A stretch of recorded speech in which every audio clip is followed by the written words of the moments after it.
معنا ضد الإرهاب.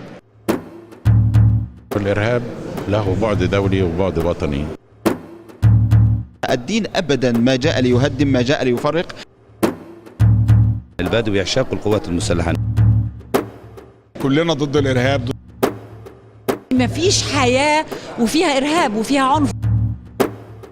الإرهاب مش جوه مصر بس، مش بس في مصر ولكن في العالم كله.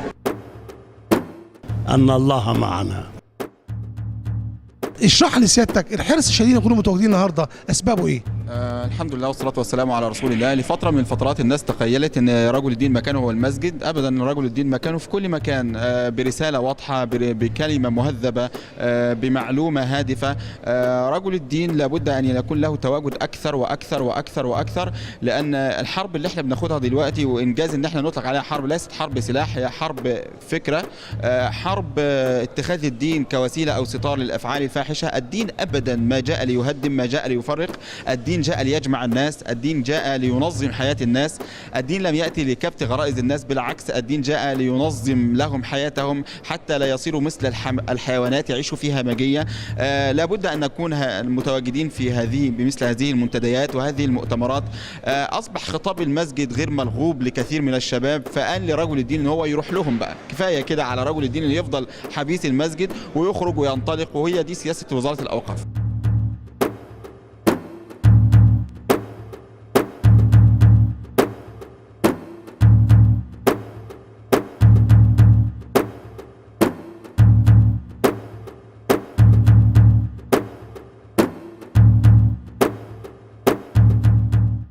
السيد المستشار عدلي حسين محافظ القليوبية الأسبق، أهلا بيك يا فندم. أهلا وسهلا بيك.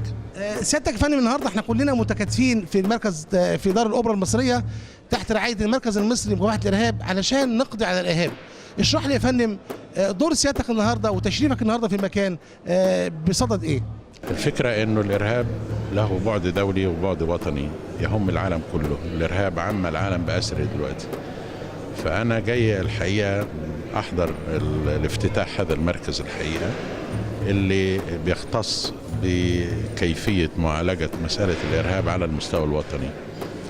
وإن شاء الله يعني هذا المركز يعني يكون مساهمة جدية في هذا الاتجاه.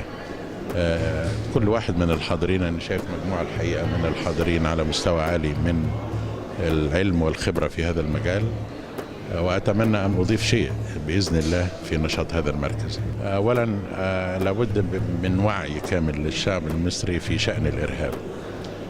مشكلة الإرهاب والطريقة الاحتيالية بتاعت الإرهابيين إنه بيلبسوا رداء الدين، ودي خطر.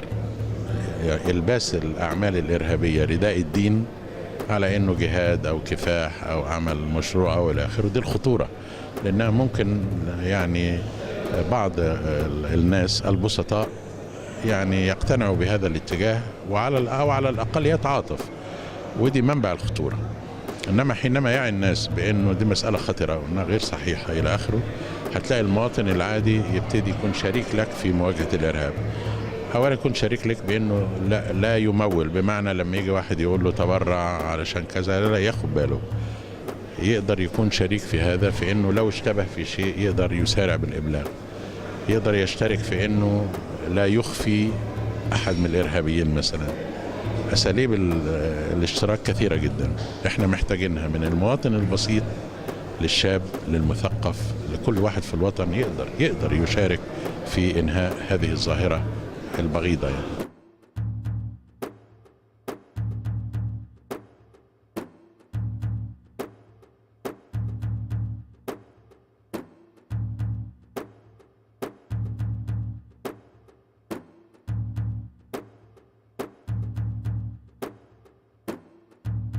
الأستاذ علي السمان. أولا بصفتي رئيس الاتحاد الدولي لحوار الثقافات والأديان، والاثنين ضد الإرهاب. الثقافات والأديان بينها وبين الإرهاب لا علاقة. هل يا ترى المواطن البسيط اللي بيسمعنا دلوقتي ليه دور سيادتك في القضاء على الإرهاب؟ ده هو اللي له دور، المواطن، ودورنا فقط أن نوصل رسالة إلى المواطن ونقول له هذا الوطن في خطر، نحن في حرب ضد الإرهاب، ودور المواطن هو مثلنا جندي في المعركة يؤدي دوره. عايزين نطمن المشاهد اللي بيشوفنا ونقول له مصر ان شاء الله في طاقة نور بتبدأ معانا، نقول له ايه يا فندم؟ تقول له سننتصر في نهاية الأمر، لأن معنى أن ينهزم هو الموت بسبب الإرهاب، ولن يحصل. 3 أخيرا أن الله معنا.